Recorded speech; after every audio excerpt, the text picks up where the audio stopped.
शिव गुरु के चरणों प्रणाम करती हूँ, मैया पार्वती के चरणों प्रणाम करती हूँ। शिव गुरु मेरा प्रणाम स्वीकार कीजिए, मैया पार्वती मेरा प्रणाम स्वीकार कीजिए।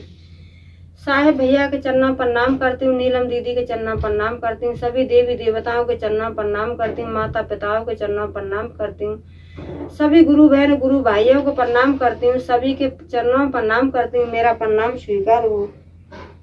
साहेब भैया नीलम दीदी के माध्यम से हमें 3 सूत्र मिला है। पहले में दया मांगना, दूसरे में चर्चा करना, तीसरे में 108 से प्रणाम करना है। आइए, आप सबका कमलेश भक्ति चैनल पर स्वागत है और मैं आपको आज एक नई कथा सुनाने जा रही हूँ। कथा बहुत अच्छी है, आप सुनिए और आप मेरे वीडियो को लाइक शेयर कमेंट सब्सक्राइब कीजिए। और हम इंस्टाग्राम पर भी हैं, इंस्टाग्राम पर देखा कीजिए, फॉलो कीजिए। और आइए, आप सबका कमलेश भक्ति चैनल पर स्वागत है। मैं आपको एक नई कथा सुनाने जा रही हूँ। सास बहू थी और एक उनके पास बेटा भी था। जैसे बहू बेटा थे और बुढ़िया थी। तो जो बेटा था बेचारे गरीब थे, गरीब परिवार था। तो बेटा था वो बेचारा बाहर कमाने के लिए जाता था और सास बहू घर पर रहती थी। तो बहू अपने शंकर भगवान की प्रिय भक्त थी, अपने भोले बाबा की बड़ा विश्वास आस्था के साथ अपना पूजा पाठ करती थी। और जब उसका पति था बुढ़िया का बेटा, वो बाहर जाता था कमाने के लिए। तो बहू जब बेटा जाता था तो अपनी माँ से बोल के जाता था कि बेटा माँ मेरी बहू को कष्ट मत देना। लेकिन बुढ़िया थी, वो बुढ़िया बहुत शैतान बुढ़िया थी। वो बहू से सारा काम कराती थी, घर का सारा काम। और बहू को कभी टाइम से खाने भी नहीं देती थी और न पहनने देती थी। और बहू से इतना काम लेती थी, एक एक काम 4-4 बार कराती थी, बहू को परेशान रखती थी। और काम करने के बाद और कहती थी कि जा जंगल से लकड़ी बीन के ला, शाम को खाना बनाना है। तब बहू बेचारी अपने देवों के देव महादेव की शिष्या थी। तब बहू थी, बहू के अंदर संपन्न गुण थे, वो सारी बातें समझती थी। तब बहू कभी बुरा नहीं मानती थी और बहू तो सोचती थी कि कोई बात नहीं, मेरी सास है, कोई बात नहीं, मैं सास नहीं समझती हूँ, मैं तो अपनी सास को माँ समझती हूँ। तो जो बहू थी वो सास को माँ समझती थी, लेकिन जो सास थी वो बहू को बेटी कभी नहीं समझती थी। इसी तरीके से समय चलता रहा। तो बाहर तो बेटा जाता ही था और घर में बुढ़िया थी, बहू को बहुत कष्ट देती थी, एक एक काम 4-4 बार करवाती थी। तो बहू बेचारी कुछ नहीं कहती थी और अपने देवों के देव महादेव में व्यस्त रहती थी। नमः शिवाय नमः शिवाय नमः शिवाय, इसी तरीके से अपना पूजा पाठ करती थी। समय चलता रहा। तो कुछ दिन बाद और उसकी कोख में बहू के एक बेटा आ गया, बहू की कोख में बच्चा आ गया। तो जो बेटा था वो बेटा कहने परदेश से घर पे आया और घर से जब जाने लगा तो कहने लगा कि माँ मेरी बहू से कुछ मत कहना, मेरी बहू बच्चे को जन्म देने वाली है और मेरा वंश आगे बढ़ाने वाली है। लेकिन बहू सास थी, वो कहती थी कि नहीं बेटा, मेरी तो बेटी बहुत अच्छी है, मैं कभी भी अपनी बहू को बहू नहीं समझती हूँ, मैं तो बेटा अपनी बहू को बेटी ही समझती हूँ। लेकिन बहू थी वो तो अपना सारा कुछ अपने पेट के अंदर ही रखती थी और सब कुछ जानती थी कि मेरी सास मेरे साथ में क्या करती है। लेकिन वो कभी भी अपने पति को भी नहीं बताती थी। सारा कुछ अपना दुख सुख जो भी था अपने भोले बाबा से कहती थी। भोले बाबा से कहती थी कि हे प्रभु, मुझे नहीं पता है कि आप क्या करोगे। और सास तो इतना दुखी परेशान करती थी। तो जैसे ही सास को पता चला कि मेरी बहू गर्भ से है तो बेटा तो चला ही गया।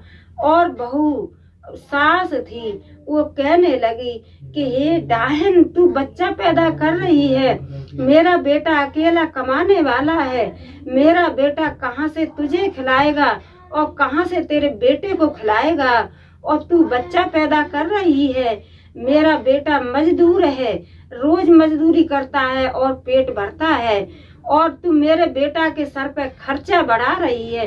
कहाँ से तुझे खिलाएगा और कहाँ से तेरे बच्चे को खिलाएगा। तो बहू थी बेचारी सारा कुछ सुनती थी, लेकिन कभी जवाब नहीं देती थी। और वो तो कहती थी, अपने मन में अपना पूजा पाठ करती थी और कहती थी, हे भोले बाबा, मैं कुछ नहीं जानती हूँ, हे प्रभु कि आप मुझे बच्चा दे रहे हो तो आप ही इसकी व्यवस्था करना। तो भोले बाबा से अपने दिल की मन की सारा कुछ कहती थी। फिर क्या हुआ कि धीरे धीरे धीरे धीरे और जंगल में तो बेचारी जाती थी लकड़ी काटने के लिए। तो वहां पर और एक भोले जी का मंदिर था, तो अपना जाती थी बेचारी और जा करके वही छाया में बैठती थी और अपने दिल की बात, अपने मन की बात अपने भोले जी से कहती थी और अपना इधर उधर से लकड़ बीन करके वही बैठती थी लकड़ियां रख के। तो इसी तरीके से समय चलता रहा। जब 9 माह पूरे हुए तो बुढ़िया तो थी, बुढ़िया तो कभी बुढ़िया के अंदर सुधार नहीं था। तो बुढ़िया तो बेचारी बुढ़िया कहने लगी बहू से कि जा, बहू कहने लगी कि माताजी आज मम्मी मेरा कुछ मन कुछ दिक्कत में है, कुछ मुझे दिक्कतें हो रही हैं। तो वो कहने लगी कि सास कहने लगी कि जा जंगल से लकड़ी बीन ला, तुझे कुछ नहीं होगा, क्या होगा तुझे, और जा तेरे बच्चा पैदा होगा तो वहीं पे बच्चा पैदा कर लेना। तो गई बेचारी तो वहीं अपने भोले बाबा से और अपनी प्रार्थना करने लगी कि हे भोले बाबा, आप ही मुझे बचाओगे, आप ही मेरे प्राण बचाओगे, हे प्रभु आप ही बच्चा के प्राण बचाओगे और मेरा जंगल में कोई है नहीं। इसी तरीके से समय चलता रहा, समय चलता रहा। तो क्या हुआ कि बच्चे को जन्म दिया, बच्चे को जन्म दिया तो अपना कहने, लड़के को जन्म दिया तो अपना कहने लगी कि हे भगवान, हे भोले बाबा, बच्चे को जन्म तो दे दिया और मेरी सास तो ऐसी है कि मुझे तो चैन लगने नहीं देती है। तो इस बच्चे को मैं कहाँ लेके जाऊं, हे प्रभु आप इसकी कुछ व्यवस्था कीजिए। तो वहाँ पर एक बुढ़े से भिखारी आए और कहने लगे कि बेटा आप जंगल में ये बच्चा कहाँ से लाई हो, ये बच्चा तो मुझे दे दो, ये बच्चा को तो मैं पालूंगा क्योंकि मेरे पास कोई बच्चा नहीं है। तो वो कहने लगी कि ठीक है बाबा, आप इस बच्चे को ले जाइए और आप इसको ठीक से पालन पोषण करना, और मैं जंगल में आती हूँ रोज लकड़ी बीनने के लिए और इस बच्चे को यही लेके आना और मैं बच्चे को यही नहलाऊंगी, जंगल में नहलाऊंगी धुलाऊंगी और बच्चे को दूध पिलाऊंगी, बच्चे की परवरिश करूंगी। तो बच्चा उनको दे दिया और शाम को घर आ गई। तो बुढ़िया थी, बुढ़िया कहने लगी कि डाहन तू आ गई बच्चे को खा करके, बच्चे को खा के आ गई। तो बुढ़ी बहू थी बेचारी, कुछ बोली नहीं, वो तो अपने भगवान पर विश्वास करती थी। ये भोले बाबा बस आप ही समझोगे कि आपको क्या करना है। इसी तरीके से और फिर अपना वही काम करने लगी बेचारी का, रोज ही काम था बहू का। कुछ दिन बाद और बेटा आया तो बेटा से कहने लगी, माँ कहने लगी बेटा से कि बेटा तू कहता है बहू है बहू है, और बेटा तेरी बहू तो डाहन है, बेटा तेरी बहू तो तुम्हारी बहू तो डाहन है। क्यों कि तुम्हारी बहू ने बच्चे को जन्म दिया, बच्चे को जन्म दिया और अपना ही बच्चा इसने खा लिया। तो कहते हैं गुरु बहन गुरु भाई का कभी माँ डाहन नहीं हो सकती है, कभी माँ डाहन नहीं है कि अपने बच्चे को खा लेगी। लेकिन दुनिया वाले कोई कुछ भी कहो, दुनिया वाले कुछ भी कह सकते हैं, लेकिन ऐसी माँ डाहन कभी नहीं है कि अपने बच्चे को खा लेगी। तो इसी तरीके से अपने बेटा से कहने लगी कि तेरी बहू तो डाहन है भैया, बच्चे को जन्म दिया और अपना बच्चा इसने खा भी लिया। बहू कुछ नहीं बोली, बहू तो अपने भगवान में व्यस्त थी, बहू ने अपने पति से भी कुछ नहीं बोला। इसी तरीके से समय चलता रहा, समय के अनुसार, और फिर उसके कोख में फिर बच्चा आ गया।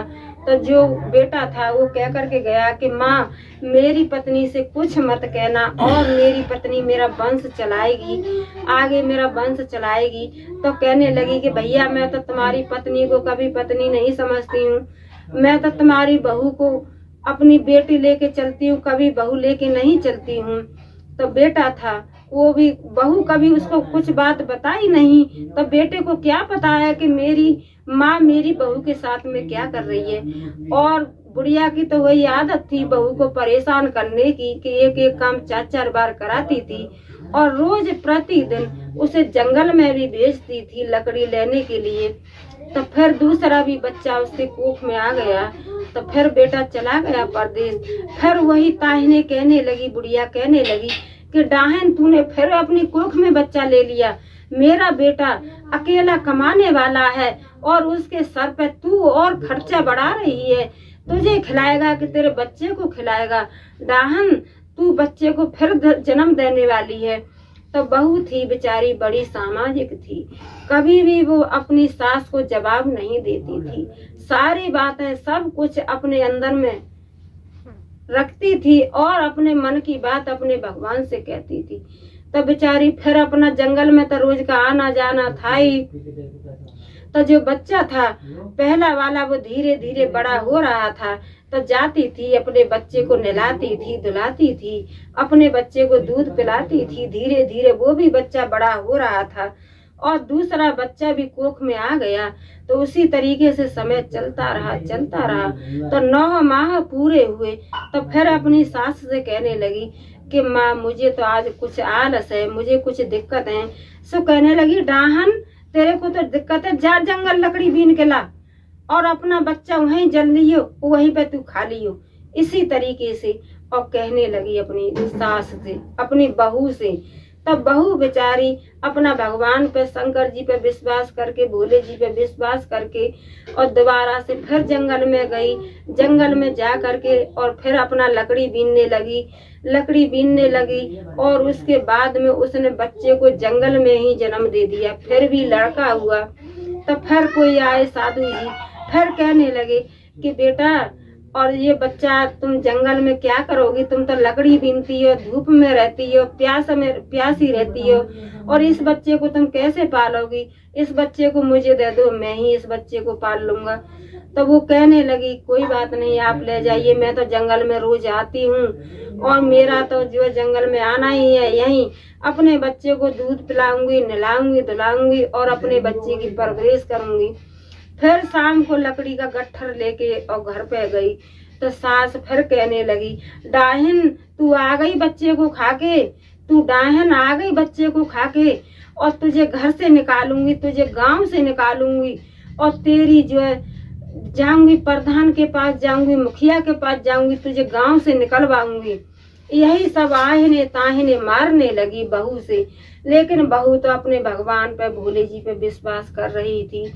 तो उससे अगले दिन और जो सास थी, सास बहू को लेके गई प्रधान के घर और वहाँ कहने लगी, सास कहने लगी कि ये मेरी बहू नहीं है, ये डाहन है। इसने डाहन ने 2 बच्चों को जन्म दे दिया और दोनों बच्चों को इसने खा लिया। ये डाहन है, ये बहू नहीं है और इसे घर से निकाल दो, इसे गांव से, घर से भी निकाल दो और इसे गांव से भी निकाल दो क्योंकि ये डाहन है। ये कहने लगी। उसी दिन और उसका बेटा आ गया परदेश से। जब बेटे ने देखा कि घर में ताला बंद है और ना ही मेरी पत्नी है और ना ही मेरी माँ है, तब पता नहीं मेरी माँ और मेरी पत्नी कहाँ चली गई। तो अब उसने बाहर जा करके मालूम किया तो किसी ने बताया, पड़ोसियों ने बताया कि आज तुम्हारे घर तुम्हारी माता जी और मीटिंग जुड़वा रही है प्रधान के घर पे। क्यों कि तुम्हारी बहू एक डाहन है और डाहन है तुम्हारी बहू, उसने 2 बच्चों को जन्म दिया और दोनों बच्चों को उसने खा लिया है।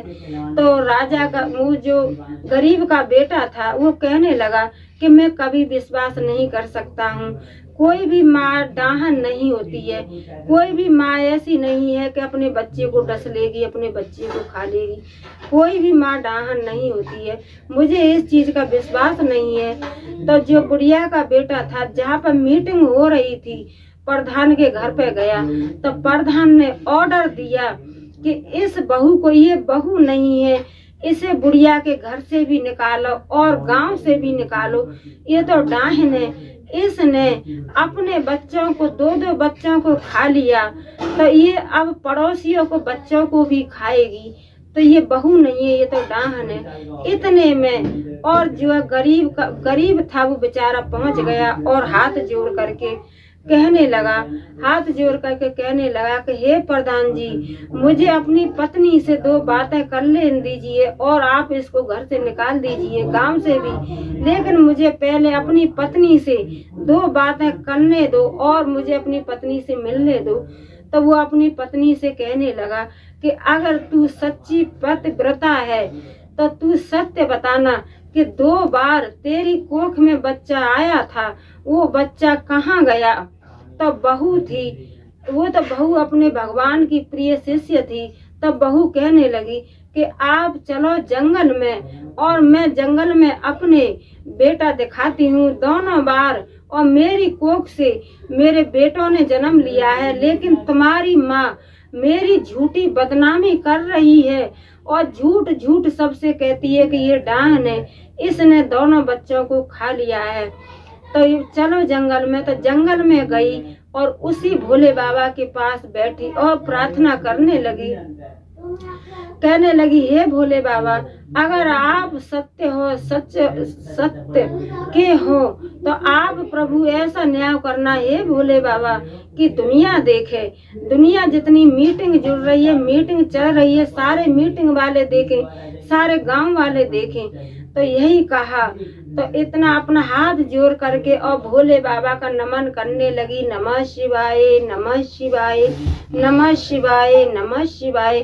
तो फिर वही जो बुढ़े बाबा थे, तो वो बुढ़े बाबा नहीं थे, वो तो भोले थे, वो तो शंकर जी थे। तो दोनों पुत्र उनके साथ में, एक इस उंगली पकड़ के चला आ रहा है, एक ये हाथ की उंगली पकड़ के चला आ रहा है। दोनों पुत्र आए और दोनों पुत्रों ने अपनी माँ की जेठ भर ली।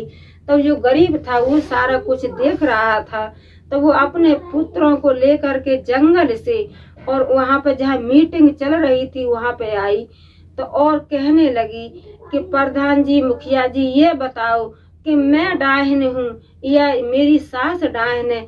2 बार मैंने अपने बच्चों को जन्म दिया है और दोनों बार मेरी सास ने और मुझे घर से निकाल दिया है और मुझे आहने ताहने भी देती है कि तू डाहन है, तू डाहन है, बच्चों को खा लेती है। 2 बार मैंने अपनी कोख से बच्चों को जन्म दिया है, देखो दोनों बच्चे मेरे, दोनों लड़के ये रहे। तो फिर प्रधान ने ऑर्डर किया कि इस बुढ़िया को ही और गांव से, घर से निकाल दीजिए, इस बुढ़िया को ही फांसी पर चढ़ा दीजिए। क्यों कि ये एक निर्दोष को और दोषी बना रही है, इसका बहू का कोई दोष नहीं है, निर्दोष को दोषी बना रही है।